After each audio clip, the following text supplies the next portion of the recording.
рамках всероссийской акции «Стоп ВИЧ-СПИД». Слово предоставляется Елене Алексеевне Дозоровой, координатору федеральной программы по профилактике ВИЧ-инфекции и СПИДа «Вместе против ВИЧ». Елена, вам слово. Спасибо.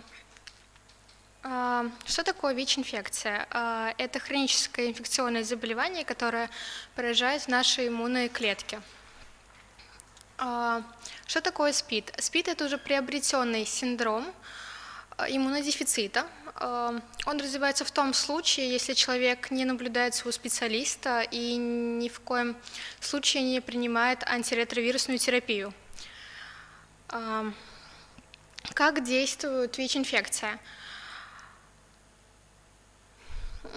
Вирус проникает в организм, поражает иммунные клетки. Имеется 3 стадии ВИЧ-инфекции. Первая стадия – это инкубационный период. Она делится как на период окна и бессимптомного течения. Период окна, он длится от 3 до 6 месяцев. В 3 месяца уже можно в крови определить антитела к вирусу. И бессимптомное течение оно может длиться от 5 до 12 лет. Дальше здесь идет стадия вторичных проявлений, острых вторичных проявлений, когда у человека появляются такие симптомы, как лихорадка, различные высыпания на коже.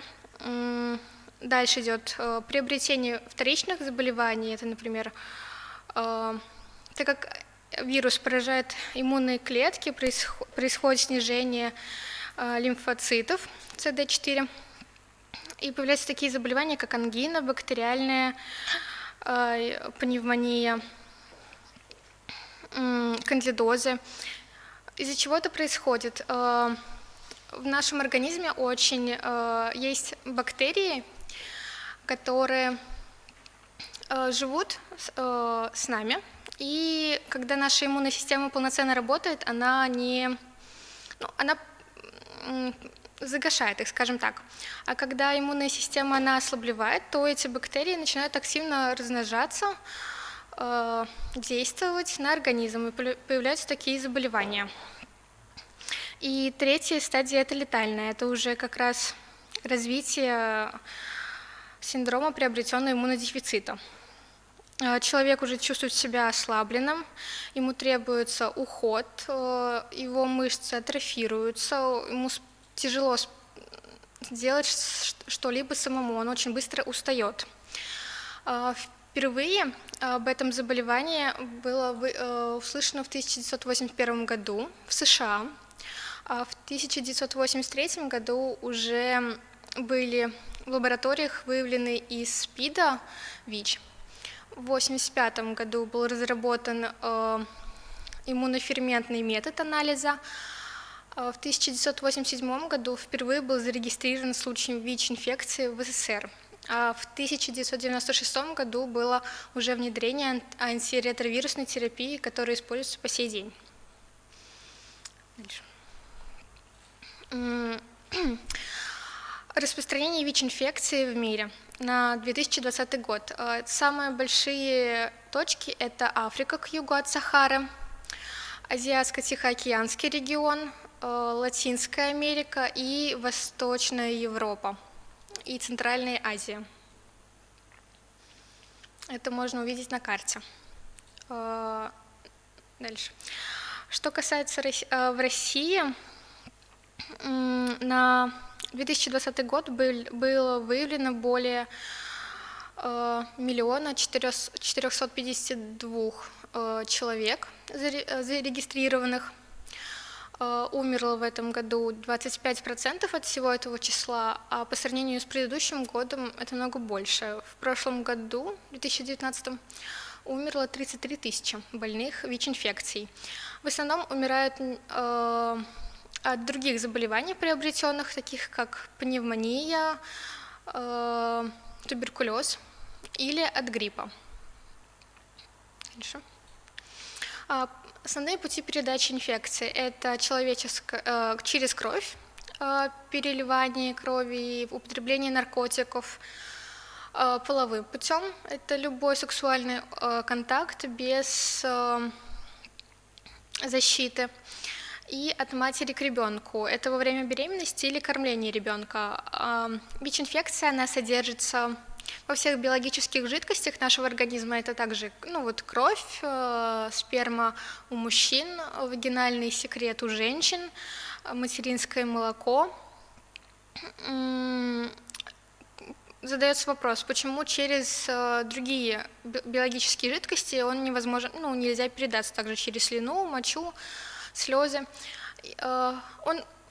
Конечно же, там есть концентрация ВИЧ-инфекции, но ее недостаточно, чтобы она смогла активно размножаться в другом человеке.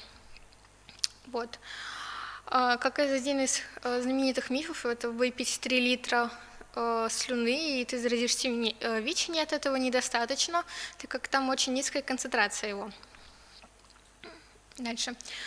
Важнейшие меры профилактики – это, во-первых, сохранять верность своему партнеру, не допускать никаких случайных связей, всегда использовать презервативы, если вы не уверены в здоровье своего партнера. Также можно сказать, нужно всегда, естественно, предохраняться, так как не только ВИЧ-инфекция, возможно, способна передаться через половой путь, но и много других венерических заболеваний. Например, как сифилис,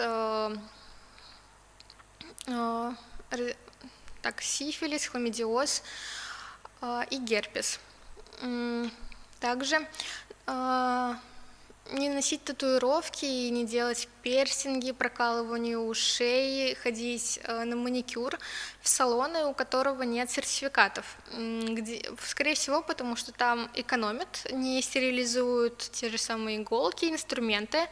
И это еще один путь передачи ВИЧ-инфекции. Так как еще в этих иголочках в крови какой-то промежуток времени он может сохранять свою способность жить и развиваться.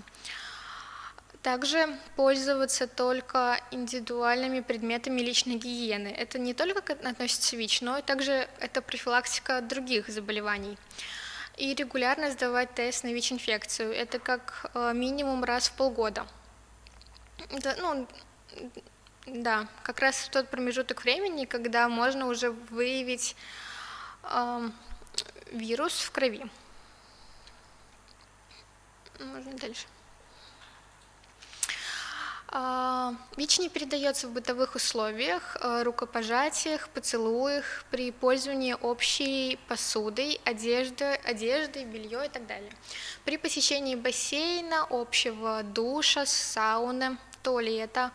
Также он не передается с помощью чихания и кашля, как я сказала, через пот и слезы. Почему это происходит? Вирус иммуноцитов человека, он не способен жить вне среды организма, он сразу же погибает, как медуза. Если мы выкинем рыбу из воды на сушу, то она начнет задыхаться и умрет. Вот та же самая ситуация с вирусом. Он распадается и не способен жить. Достаточно протереть спиртовой салфеткой ту поверхность, куда он попал, и его нет.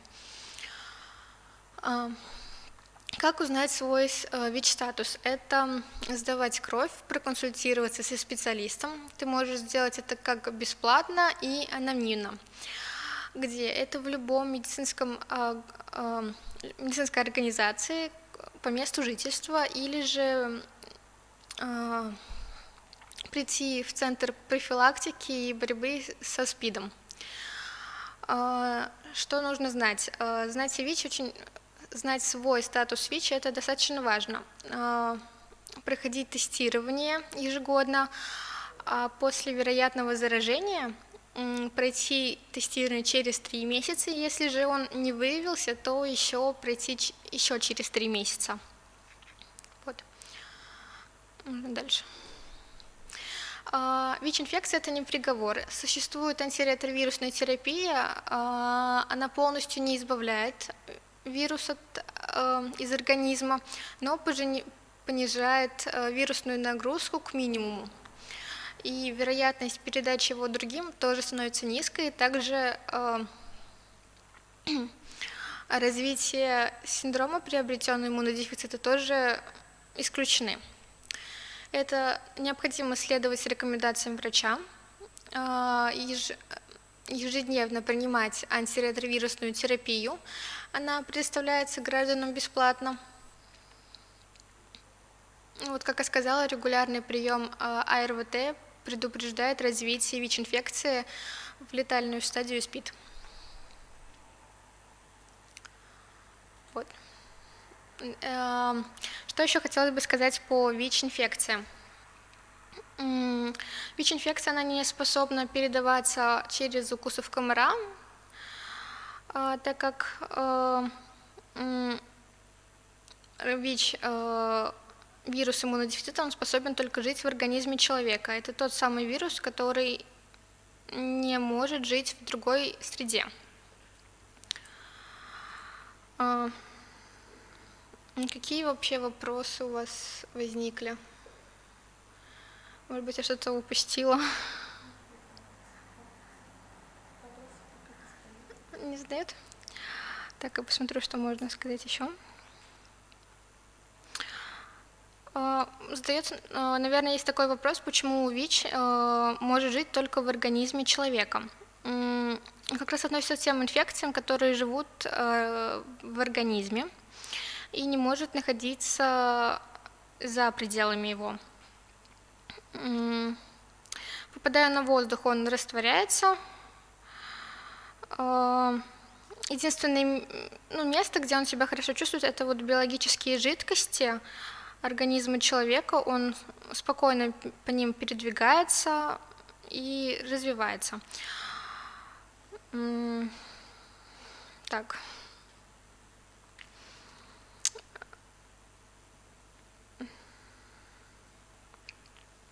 Даже не знаю, что еще сказать. Я самые основные моменты сказала. Он поражает нашу иммунную систему, даже, можно сказать, уничтожает ее, понижает резистентность к другим заболеваниям.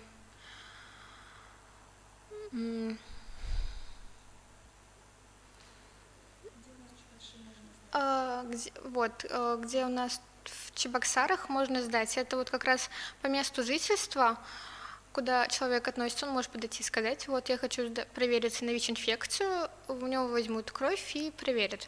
Или же, если нет такой возможности в больнице, то подойти уже в центр СПИД, он находится на Ленина, 32А. Также подходите в регистратуру, говорите, вот я хочу сдать на ВИЧ-статус, он совершенно делается там бесплатно, я сама регулярно, каждый раз туда прихожу, сдаю. Они принимают, и на следующий день уже будет известен результат. Развитие заболевания я тоже сказала.